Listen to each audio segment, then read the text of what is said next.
안녕하세요. 춘천 한마음교회 진윤경입니다. 저는 천국과 지옥을 왔다 갔다 하며 살던 사람이었습니다.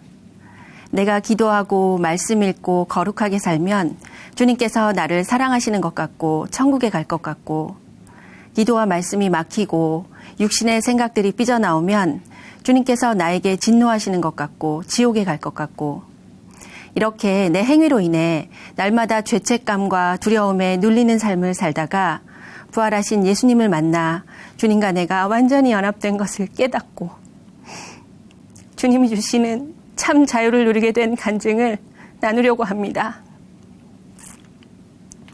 어린 시절 제가 알던 하나님은 성경 속의 모든 법과 잣대를 명시해놓고 하나라도 어기면 벌 주고 지옥 보내려는 무서운 하나님. 하늘의 붙박이처럼 떡하니 버티고서 졸지도 주무시지도 않고 저를 감시하는 무서운 존재였습니다. 저는 지옥이 영원하다는 것이 너무 무서웠어요. 1000년만 살고 나오면 다시 기회를 줄게 라고만 해도 그렇게까지 무섭지는 않았을 텐데, 영원은 끝이 없잖아요. 천국에 대한 소망은 없었습니다. 젖과 꿀이 흐르고 온갖 보석들이 넘쳐나는 곳이라지만 젖과 꿀, 보석 제가 별로 좋아하지 않았거든요. 천국은 무섭고 영원한 지옥이 절대로 가면 안 되는 곳이라서 선택의 여지 없이 그냥 무조건 가야만 하는 곳이었습니다.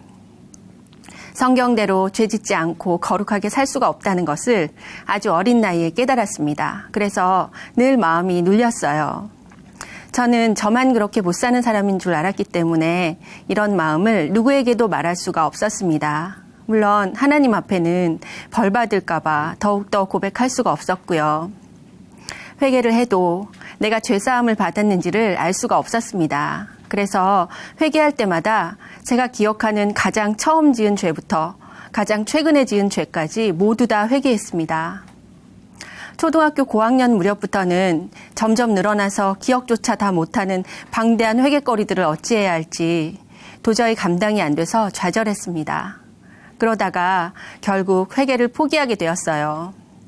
이때부터는 회개하지 못하고 용서받지 못하는 죄인으로 주님으로부터 피하고 숨는 삶을 살게 되었습니다. 그 무렵에 한 영화를 보았는데요. 마지막 때에 휴거되지 못한 믿는 사람들에 대한 이야기였습니다. 짐승의 표를 받지 않아 매매를 못하고 온갖 고통을 다 겪고 결국 죽임당하는 내용이었는데요. 단두대 장면은 아직도 기억이 생생합니다. 이 영화는 천국까지 못할 거라고 생각하는 제게 또 다른 눌림과 공포를 안겨주었어요. 고등학교를 졸업할 무렵까지 단두대에서 죽임당하는 장면을 두려움에 떨면서 밤마다 머릿속으로 리허설했습니다.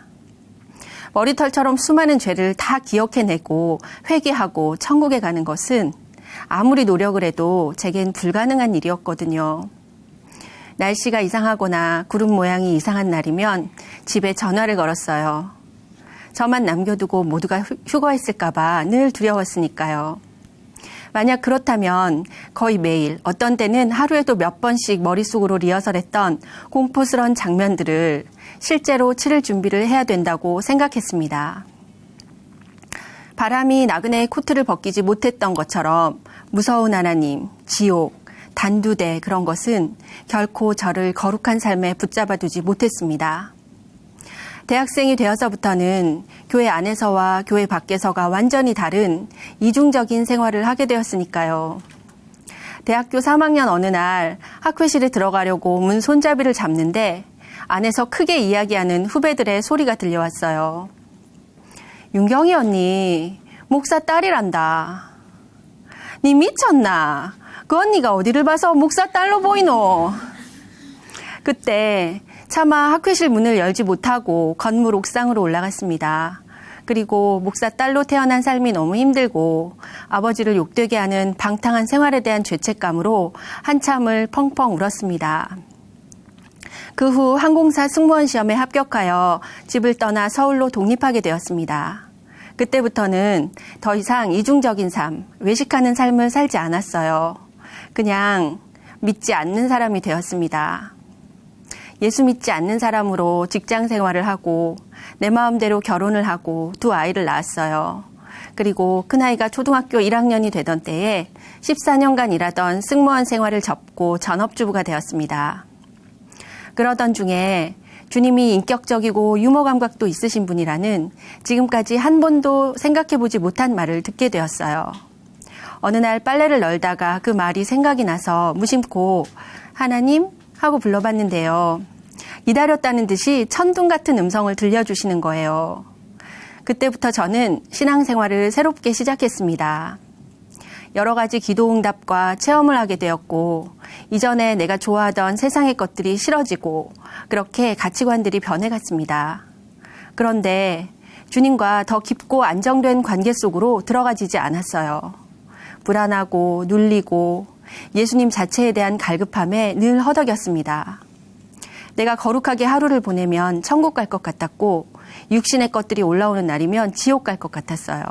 그럴 때면 어린 시절 저를 힘들게 했던 무서운 영화의 공포스러운 장면들이 떠올랐습니다. 뿐만 아니라 아이들도 죄와 지옥에 눌리기 시작했어요. 엄마, 예수님이 어떤 분인지 잘 모르겠고 말씀대로 살고 싶은데 안 사라져요. 엄마, 회개를 하고 또 해도 지옥 가는 게 너무 무서워요. 하나님의 일을 많이 하면 천국에 갈 수 있나요? 차라리 태어나지 않았으면 지옥 가는 일도 없었을 텐데요. 이런 아이들의 고백을 들으니 이대로 두면 제 어린 시절과 같은 삶을 살게 될 것 같았습니다. 매일 밤 잠자기 전 예배를 드리면서 엄마가 경험한 예수님의 사랑을 들려주고 같이 기도했지만 허술한 엄마의 말은 그저 시간이 지날수록 희미해지는 엄마 혼자만의 경험일 뿐 아이들에게는 힘이 되지 못했습니다. 아, 이건 아닌데. 예수님이 어떤 분인지 충분히 배우고 누릴 수 있는 곳에서 천국의 소망을 보면서 신앙생활을 하고 싶었습니다. 그러던 중에 지인으로부터 김성로 목사님의 집회 동영상을 받았어요. 처음 목사님의 말씀을 듣기 시작했을 때는 무슨 말씀인지 알아듣기 어려웠습니다. 이미 잘 알고 있는 부활에 관한 말씀을 마치 처음 발견한 것처럼 말씀하시는 것 같았어요. 1시간 정도 듣다가 멈추고 교회 홈페이지에 들어가 봤더니 성도들의 간증이 눈에 띄더라고요. 간증을 몇 편 보고 나서 다시 목사님의 말씀을 듣는데 이 말씀이 얼마나 놀랍고 살아있는 말씀인지 그제서야 들리기 시작했습니다. 가장 먼저 제 귀에 들어왔던 것은 부활이 역사적 사실이라는 것이었습니다. 아이들의 위인전을 찾아보니 예수, 기원전 4년 태어남, 기원 후 30년 4월 2일 십자가에 못 박혀 죽음, 4월 5일 부활함, 5월 15일 하늘로 올라감이라고 나와 있었어요. 날짜는 조금씩 다를 수 있지만 사건만은 다른 기록들 속에서도 공통적으로 찾아볼 수 있었고 그것은 기독교와는 전혀 관련이 없는 기록들이었습니다. 예수님의 부활이 세계사 속에 증명된 사실이라면 예수님은 생명을 창조하신 하나님인 것이 확증되는 것이고 그 하나님이 주신 성경의 모든 말씀은 의심할 것 없이 다 그대로 믿을 수가 있는 것이었어요. 이 사실을 어릴 때 알았더라면 목회자 자녀로 살아온 윤영기가 조금은 덜 힘들었겠다는 생각도 들었습니다. 그날 예수를 믿는다는 것은 예수님을 나의 주인으로 믿는다라는 것을 처음으로 알게 되었는데요.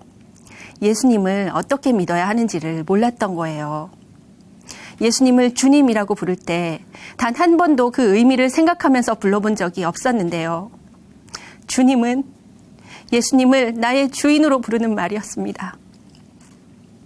이를 위하여 그리스도께서 죽었다가 다시 살으셨으니 곧 죽은 자와 산 자의 주가 되려 하심이니라 말씀으로 예수님이 죽으시고 다시 살아나신 것은 내 죄를 해결하심으로 끝나는 것이 아닌 나의 주인이 되시기 위함이라는 것을 알게 되었습니다. 주인으로 영원히 완전하게 연합하셔서 다 누리게 해주시려는 거였어요. 나 같은 것을 살리시려고, 나 같은 것의 주인이 되시려고 그 고통을 다 당하고 죽고 부활한 분이 전능하신 하나님인데 저는 그 가치를 몰랐던 거예요. 그 엄청난 공로를 아무것도 아닌 것으로 땅바닥에 내팽개쳐 놓고 하루는 지옥 갈까봐 벌벌 떨고 하루는 천국 갈 것 같으니 한숨 돌리는 악하고도 미련한 자였습니다. 죄에 대하여라 함은 저희가 나를 믿지 아니하미오 말씀으로 진짜 죄가 무엇인지도 알게 되었습니다. 믿지 않는 죄, 예수님을 주인으로 믿지 않고 내가 주인 노릇한 죄였어요. 저는 어린 시절 죄의 열매만을 죽어라 회개하다 결국 포기하고 주님으로부터 떠나서 살아왔는데요. 진짜 회개해야 할 죄를 해결하지 못했기 때문이었습니다. 내가 주인 노릇하니까 열매 죄들이 계속 생기는 거였어요. 체험을 통해 다시 신앙생활을 시작하긴 했지만 여전히 내가 주인 되어 내 힘, 내 열심으로 살아야 했기 때문에 그렇게 늘 불안하고 눌리고 힘들었던 거였습니다. 저는 그때 주님 앞에 엎드려 있었습니다. 부활하셔서 지금 이곳에 살아계신 예수님, 제가 예수님을 믿지 않았습니다. 제가 너무 오랫동안 마귀 노릇하며 살아왔습니다. 벌 주고 지옥 보내라는 존재로 하나님을 오해하고 감히 그 하나님을 수도 없이 다시 십자가에 못 박아 욕보이는 마귀보다도 더 악한 자였습니다. 하나님 아버지, 잘못했습니다. 용서해 주세요. 잘못했습니다. 그날 지금껏 내가 주인 되어 살아온 죄를 회개하고 예수님을 내 마음의 주인으로 영접했습니다. 전날 저녁 6시 30분쯤에 말씀 동영상을 보기 시작했는데 정신을 차리고 보니 그 자리에서 다음날 새벽 6시가 되어 있었습니다. 부활이면 아이들도 예수님을 만날 수 있겠구나. 부활이면 천국의 소망을 품고 예수님을 누릴 수 있겠구나. 감사와 소망이 넘쳤습니다. 그런데 이제 이 복음을 누리기만 하면 된다고 생각했는데 그때부터 이 세상이 온통 어둠인 것에 눈이 떠지면서 그 어둠이 크게 다가오기 시작했습니다. 미디어를 통해 들어오는 세상의 음란한 문화, 동성애, 갈수록 반인륜적인 범죄들, 그 배후 세력이 온통 어둠인 것을 알게 되면서 세상을 살기가 싫어졌어요. 그리고 이런 어둡고 더러운 세상을 저보다 훨씬 더 오래 살아가야 할 아이들이 너무 불쌍했습니다. 그래서 이렇게 기도하기 시작했어요. 주님, 저와 아이들을 주님 곁으로 데려가 주세요. 주일 예배 마치고 집에 돌아가는 길에 주님에 대한 사랑이 가장 충만할 때 다 같이 데려가 주세요. 이런 한심한 기도를 매일 눈물로 드렸습니다. 이런 것을 간증이라고 써서 작은 교회에서 나누었는데요. 윤경자매, 왜 어두운 세상을 보고 살아? 빛 되신 예수님만 보고 살아야지. 일꾼께서 이렇게 말씀하시는데 그제서야 정신이 들었습니다. 그렇구나. 부활하신 그분이 지금 내 속에 살아계신 것을 놓쳤구나. 이때부터 눈에 보이는 내 모든 상황을 보지 않고 내 느낌, 내 감정을 버리고 말씀에만, 주님께만 초점을 맞췄습니다. 그렇게 빛 되신 예수님만 붙잡으니 어둠이 떠나가고 주님이 주시는 참 평안과 기쁨, 자유함이 채워지기 시작했습니다. 그리고 주님과의 완전한 연합이 제게 실제가 되었습니다. 주님께서 성경에 약속하신 모든 것을 다 누릴 수 있는 사람이 된 거예요. 내가 열심내고 내가 노력해서 누리는 것이 아니고 이미 다 이루고 가셨다는 성경의 사실만을 붙잡고 그대로 믿기만 하면 되는 거였습니다. 부활이라는 증거를 주셨기 때문에 이 모든 것이 단번에 가능한 것이었어요. 사랑하는 내 주님, 감사합니다. 정말 다 이루고 가셨네요. 매일 매순간 오직 부활하신 예수님만 바라보며 사는 승리자가 되겠습니다. 주님의 크고 놀라우신 사랑 앞에 한없이 감격합니다. 제게 있어 천국은 지옥에 가기 싫어서 선택의 여지 없이 가야만 하는 곳이었는데요. 이제 부활하신 예수님을 만나 천국에 소망이 생겼습니다. 적과 꿀과 보석이 갑자기 무척 좋아진 건 아니고요. 가슴 아프도록 사랑하는 나의 주님이 계신 곳이기 때문에 너무나 사모하게 되었습니다. 저는 카리스마 있다는 말, 가까워지기 어려운 사람이라는 말을 많이 들으면서 살아왔는데요. 사람들과 함께 어울리는 것보다는 혼자 있는 것이 훨씬 편한 사람이었습니다. 그런데 예수님을 주인으로 영접하고 진짜 가족이 생기니 이 가족들이 얼마나 사랑스럽고 귀해 보이는지 몰라요. 함께하는 시간이 좋아서 작은 교회 모임이 기다려지고 주일 아침에 교회 식당에 둘러앉아 교제하는 시간이 기다려지고 무엇보다도 공동체와 다 함께 드리는 예배 시간이 정말 행복합니다. 주변 사람들을 만날 때면 저는 깔때기가 되는데요. 어떤 주제로 대화를 시작하든지 결국 복음으로 대화가 이어지거든요. 입만 열면 부활하신 예수님 이야기, 그것 말고는 특별히 할 이야기가 없는 거예요. 그들이 모두 예수님을 주인으로 영접하고 주님이 주시는 참 자유를 누리게 되는 그날까지 그들을 위해 기도하며 복음을 전할 것입니다. 아이들은 요즘 이런 이야기를 해요. 엄마, 예수님이 주인이시니 두려운 일이 없어졌어요. 엄마, 예수님께 죄송한 마음이 들어 죄 짓는 게 싫어요. 안 태어났으면 천국도 못 가고 예수님도 못 만나고 큰일 날 뻔했어요. 바람이 아닌 햇빛이 나그네의 코트를 벗겼잖아요. 죄와 벌, 지옥에 대한 두려움은 저를 거룩하게 하지 못했습니다. 두려움에 온통 눌리고 포로된 채로 여전히 죄 지으며 살게 할 뿐이었어요. 그런데 예수님의 참 사랑이 부활의 증거를 통해 제게 실제가 되었을 때 그 사랑이 예수님이 기뻐하시는 삶을 살고 싶도록 만들었습니다. 제가 누리고 있는 이 놀라운 복음의 능력을 다 함께 꼭 누리시기를 간절히 기도합니다. 감사합니다.